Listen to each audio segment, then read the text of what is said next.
Hello everybody. आज हम लोग समझने जा रहे हैं कि सम ऑफ स्क्वायर्स क्या होता है रिग्रेशन में। तो तीन टाइप की वैल्यूज होती हैं सम ऑफ स्क्वायर्स में। एक होती है sum of squares total, SST बोलते हैं इसको शॉर्ट फॉर्म में। Then sum of squares model, SSM इसको शॉर्ट फॉर्म में बोलते हैं। एंड देन लास्ट है आपका sum of squares residual, SSR. तो देखते हैं आइए। तो देखिए S S T stand for sum of squares total, ये हम लोग बात कर चुके हैं, ठीक है।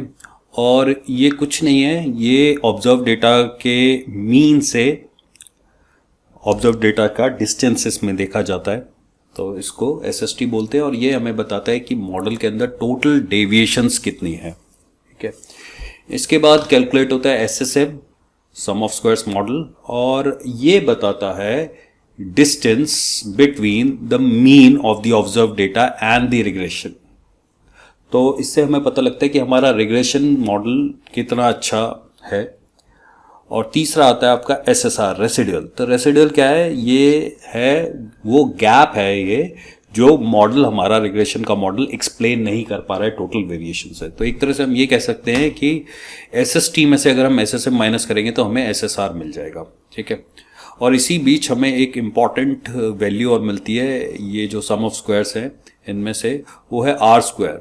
तो आर स्क्वायर क्या है? आर स्क्वायर रिप्रेजेंट करता है कि अमाउंट ऑफ वेरिएंस जो हमारा मॉडल एक्सप्लेन कर रहा है, टोटल वेरिएंस जितनी भी है उसमें से हमारा मॉडल कितना एक्सप्लेन कर रहा है वेरिएंस को।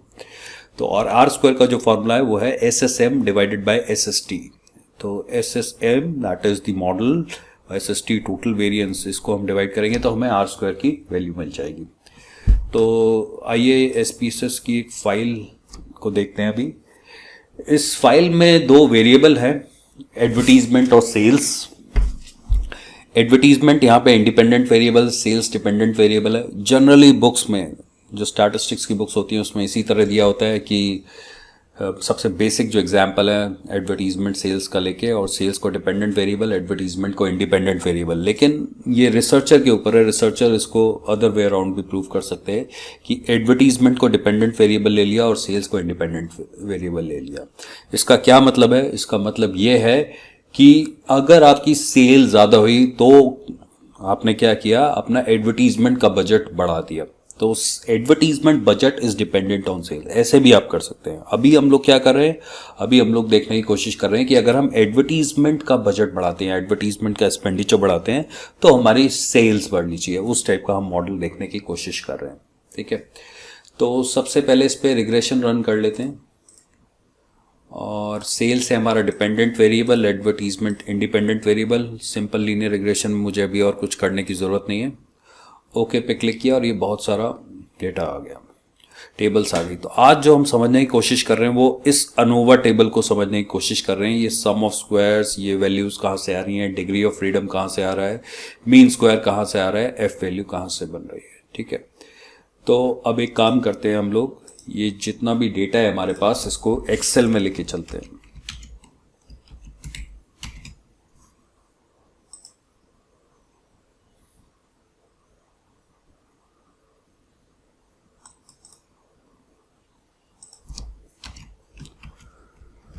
और पहला है एडवर्टीजमेंट और दूसरा है सेल्स। ओके, मैं एडवर्टीजमेंट को कट करके अभी थोड़ा सा दूर पेस्ट कर रहा हूँ ताकि हमारी कैलकुलेशन इजी हो जाए। देखिए सबसे पहले अब हम कैलकुलेट करेंगे एसएसटी। तो एक बार फॉर्मूला देख लें एसएसटी का क्या था। तो ये फॉर्मूले और डिग्री ऑफ फ्रीडम लिखा हुआ है यहाँ पे। तो एसएसटी कैसे कैलकुलेट होगा? देखिए समेशन हमें करना है किसका, मीन वैल्यू ऑफ वाई का, ठीक है, माइनस ऑब्जर्व डेटा, और इसको स्क्वायर करना है और फिर तब समेशन लेना है। तो सबसे पहले तो हम वाई का मीन निकालेंगे। तो वाई क्या है? वाई हमारा डिपेंडेंट वेरिएबल होता है, ठीक है, और इस केस में सेल्स हमारा डिपेंडेंट वेरिएबल है।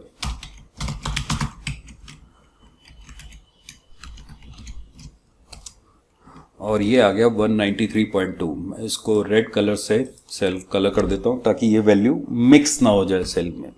ओके, अब देखिए आगे फॉर्मूला में क्या लिखा हुआ है। फॉर्मूला में लिखा हुआ है कि मीन वैल्यू ऑफ वाई में से हमें माइनस करना है क्या, ऑब्जर्व डेटा। ऑब्जर्व डेटा क्या है, ऑब्जर्व डेटा ये सारी वैल्यूज है। तो y की सेल्स की जितनी भी ये सारी वैल्यूज है ये हमारी ऑब्जर्व वैल्यूज है, ठीक है। तो मीन में से इसको माइनस करेंगे और इसको बोलते हैं हम डेविएशन। तो deviation is equal to mean कितना है हमारा 193.2 माइनस और ये वैल्यू और इसके बाद ये सारी डेविएशंस हमारी आ गई। अभी देखिए आगे फॉर्मूला में क्या लिखा है। फॉर्मूला में लिखा है आगे कि mean value of Y minus observe data का हमें स्क्वायर चाहिए, ठीक है। तो इसका स्क्वायर भी कर लेते हैं।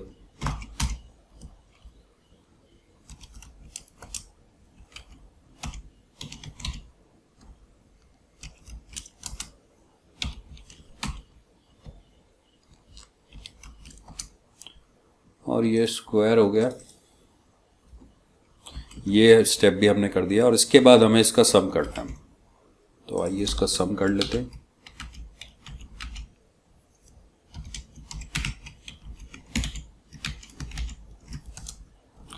और ये सम हो गया और ये एक इम्पॉर्टेंट वैल्यू आ गई। और ये क्या वैल्यू है, ये है आपकी एस एस टी की वैल्यू, ठीक है। तो ये हमारी वैल्यू आ गई एक।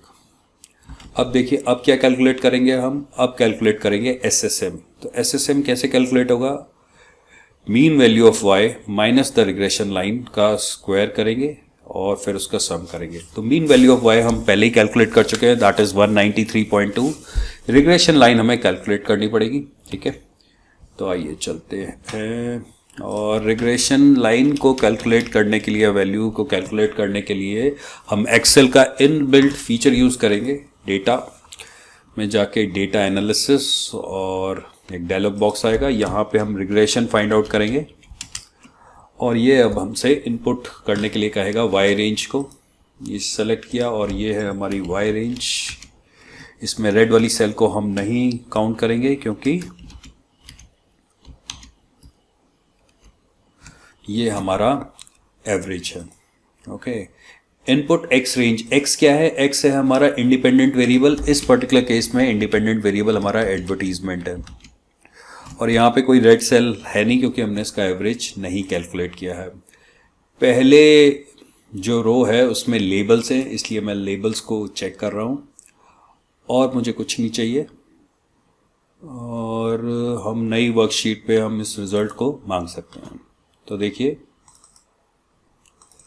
ये रिग्रेशन के रिजल्ट आ गए, लेकिन अभी मुझे सिर्फ और सिर्फ क्या चाहिए, इंटरसेप्ट और ये एडवर्टीजमेंट के कोफिशिएंट वाली टेबल चाहिए, ओके। और इसको यहाँ पे पेस्ट कर लेते हैं।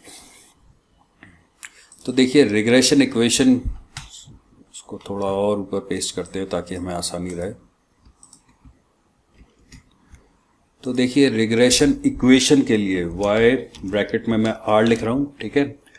रिग्रेशन से हम लोग क्या प्रेडिक्ट करने की कोशिश कर रहे हैं, मॉडल प्रेडिक्ट करने की कोशिश कर रहे हैं, सेल्स प्रेडिक्ट करने की कोशिश कर रहे हैं, ठीक है, for the given value of advertisement is equal to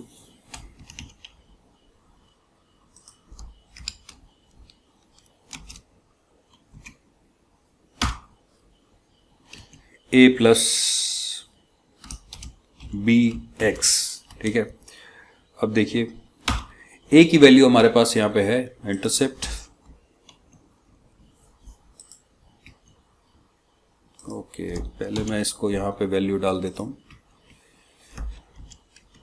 और ये है हमारा b, ठीक है। और देखिए यहाँ पे वैल्यू क्या आई, a क्या है हमारा 134.1399 प्लस बी क्या है हमारा 0.096,124 और इसको हम मल्टीप्लाई करेंगे x से। x क्या है हमारा इंडिपेंडेंट वेरिएबल, तो हमने इससे इसको मल्टीप्लाई कर दिया और यहाँ पे हमारे पास ये रिग्रेशन की इक्वेशन से वैल्यूज आ गई। अब देखिए आगे फॉर्मूला में क्या लिखा हुआ है, फॉर्मूला में आगे लिखा हुआ है कि मीन वैल्यू ऑफ y में से हमें ये रिग्रेशन लाइन की जो वैल्यू से इनको हमें सब्ट्रैक्ट करना है, ठीक है।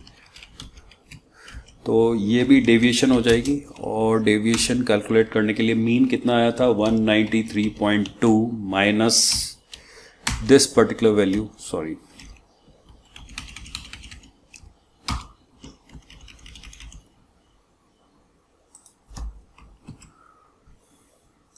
और डेविएशन आ गई हमारी। इस डेविएशन को हम स्क्वायर करेंगे, यही आगे फॉर्मूला में लिखा हुआ है, एक बार देख लेते हैं। देखिए लिखा हुआ है कि mean value of y minus the regression line, इसको डेविएशन को स्क्वायर किया, ठीक है।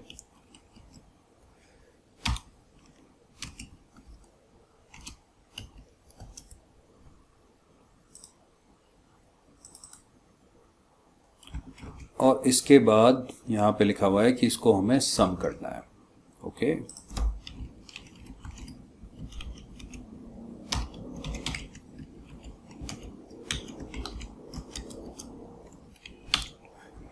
तो ये आपका क्या वैल्यू आ गई, ये वैल्यू आ गई आपकी SSM की। तो हमारे पास क्या आ गया, इसको ग्रीन कर लेते हैं, हमारे पास SST आ गया, SSM आ गया, ठीक है। अभी तीसरा जो हमें कैलकुलेट करना है वो है SSR। तो SSR को आप दो तरीके से कैलकुलेट कर सकते हैं, पहले तो फॉर्मूला से कैलकुलेट कर सकते हैं, अदरवाइज ये इन दोनों के बीच का SST और SSM के बीच का डिफरेंस भी है, ठीक है। तो पहले फॉर्मूला रन करते हैं और फिर वो सब्ट्रैक्शन वाला भी देखते हैं कि क्या उससे हो पा रहा है, वैल्यू सेम आ रही है या नहीं आ रही है। तो देखिए SSR का फॉर्मूला क्या है, SSR का फॉर्मूला है समेशन किस चीज़ का, पहले हमें difference between the observe data और रिग्रेशन लाइन निकालना है, ठीक है। तो देखिए यहाँ पे ऑब्जर्व डेटा क्या है, हमारा ऑब्जर्व डेटा है सेल्स, ये इसमें से हमें रिग्रेशन लाइन जो है उसको माइनस करना है। तो ये रिग्रेशन लाइन था हमारा, ठीक है। और इसको मैं यहाँ ना कैलकुलेट करके इधर कैलकुलेट करता हूँ, ताकि डेविएशन है ये इज इक्वल टू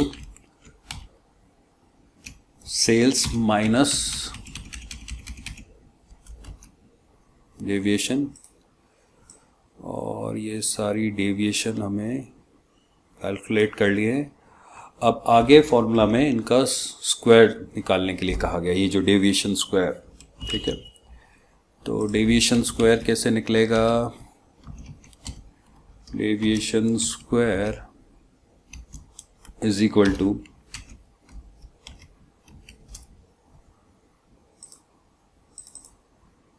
और ये हमारा डेविएशन स्क्वायर आ गया, ठीक है। अब देखिए आगे फॉर्मूला में क्या कहा गया है कि इनका हमें सम करना है।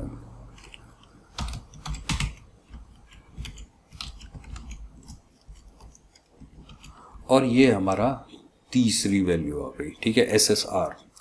अब एक बार देख लेते हैं, अगर हम इसमें से इसको माइनस करेंगे तो हमें ये वाली वैल्यू मिलनी चाहिए। ये SST में से माइनस करेंगे हम अगर SSM को, तो हमें SSR मिलना चाहिए। तो एक बार देखते हैं वैल्यू आ रही है हमारे पास या नहीं। इज इक्वल टू माइनस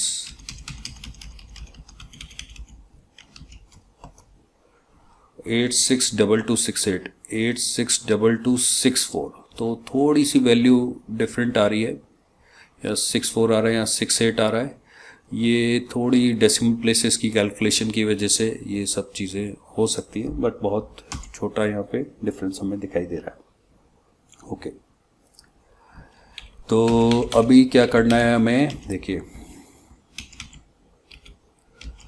अभी हमें एक टेबल बनानी है, और ये टेबल है, सबसे पहले आएगा सम ऑफ स्क्वायर्स,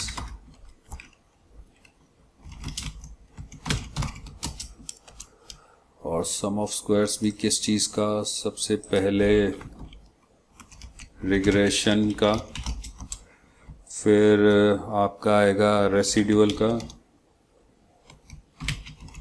और फिर आएगा टोटल का। इसके बाद आएगी आपकी डिग्री ऑफ फ्रीडम, फिर आपका आएगा मीन स्क्वायर,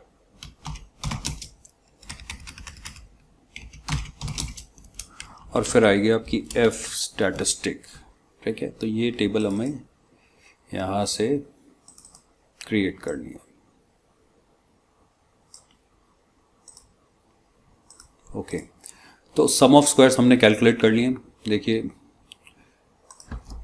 ये है टोटल,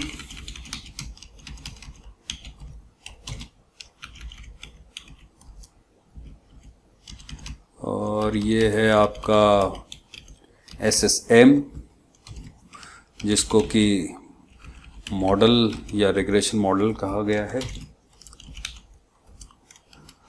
और तीसरा है आपका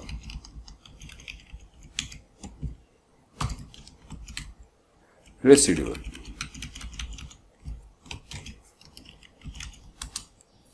तो ये हमारे पास आ गया। अब हमें डिग्री ऑफ फ्रीडम्स कैलकुलेट करना है। तो देखिए डिग्री ऑफ फ्रीडम कैसे कैलकुलेट होता है। डिग्री ऑफ फ्रीडम कैलकुलेट करने के लिए टोटल की जो डिग्री ऑफ फ्रीडम होगी वो होगी n-1। n-1 मतलब नंबर ऑफ ऑब्जर्वेशंस -1। अभी हमारी नंबर ऑफ ऑब्जर्वेशंस कितनी है, अगर आप यहाँ पे देखें तो ऑब्जर्वेशंस हैं 200 में से 1 माइनस करेंगे तो ये हो गया आपका 199। रिग्रेशन मॉडल का जो डिग्री ऑफ फ्रीडम होता है वो होता है आपका नंबर ऑफ इंडिपेंडेंट वेरिएबल। तो नंबर ऑफ इंडिपेंडेंट वेरिएबल कितना है, नंबर ऑफ इंडिपेंडेंट वेरिएबल है हमारे पास 1, ठीक है।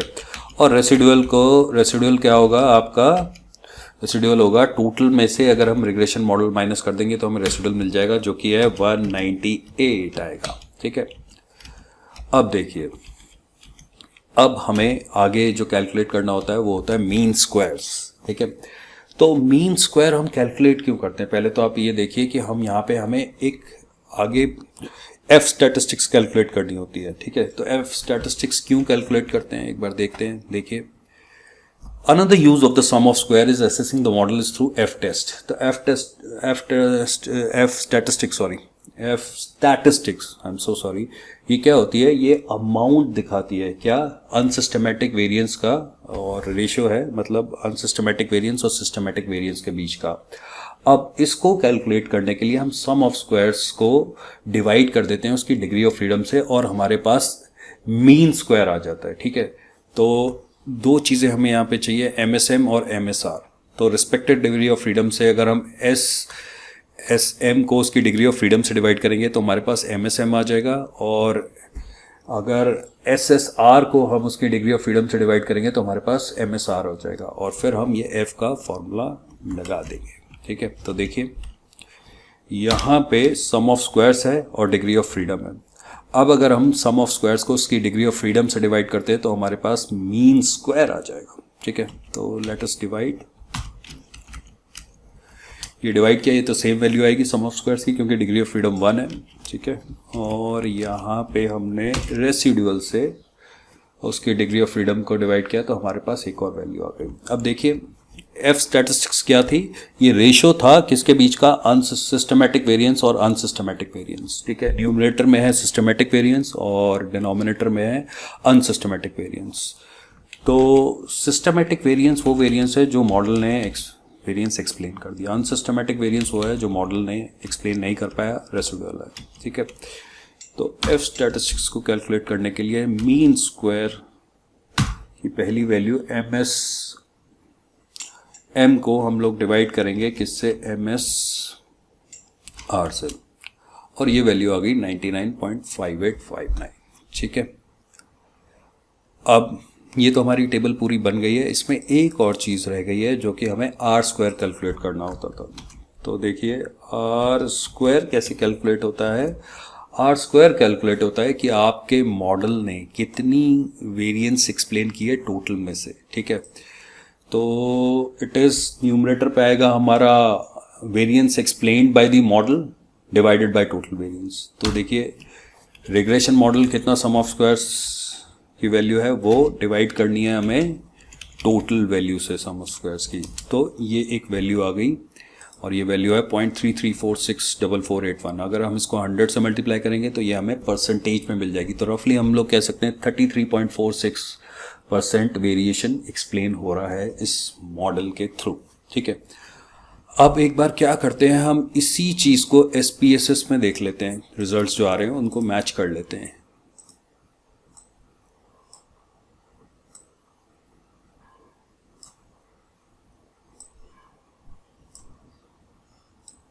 देखिए रिग्रेशन में सम ऑफ स्क्वायर्स की वैल्यू 433,687 433,683, तो थोड़ा सा ये डेसिमल प्लेसेस की वजह से आ सकता है, ज़्यादा कम डेसिमल प्लेसेस सॉफ्टवेयर फर्क पड़ सकता है थोड़ा सा, ठीक है। 0.6114, ठीक है, 0.83। इसके बाद हमारा टोटल आ रहा है, सॉरी रेसिडुअल आ रहा है 862264 862264, 0.167, 0.0225, थोड़ा सा डेसिमल प्लेसेस में डिफरेंस है। टोटल है 1295952 1295952 0.000, तो ये बिल्कुल ठीक है वैल्यू, ओके।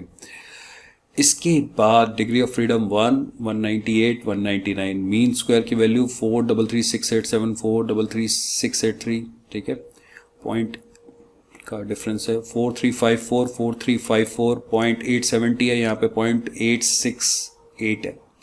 और एफ वैल्यू है 99.587 99.586 कह सकते हैं हम इसको, ठीक है। तो 0.001 का एफ स्टैटिस्टिक्स में डिफरेंस आ रहा है। और आर स्क्वायर यहाँ पे जो आ रहा है 0.335, तो आप यहाँ पे कह सकते हैं 0.335 इसको बोल सकते हैं। अगर डेसिमल प्लेसेस को राउंड ऑफ करोगे तो वैल्यू ऑलमोस्ट सेम, बिल्कुल ऑलमोस्ट सेम सी आ रही है। तो इस तरह हम लोग कैलकुलेट करते हैं ये अनोवा टेबल।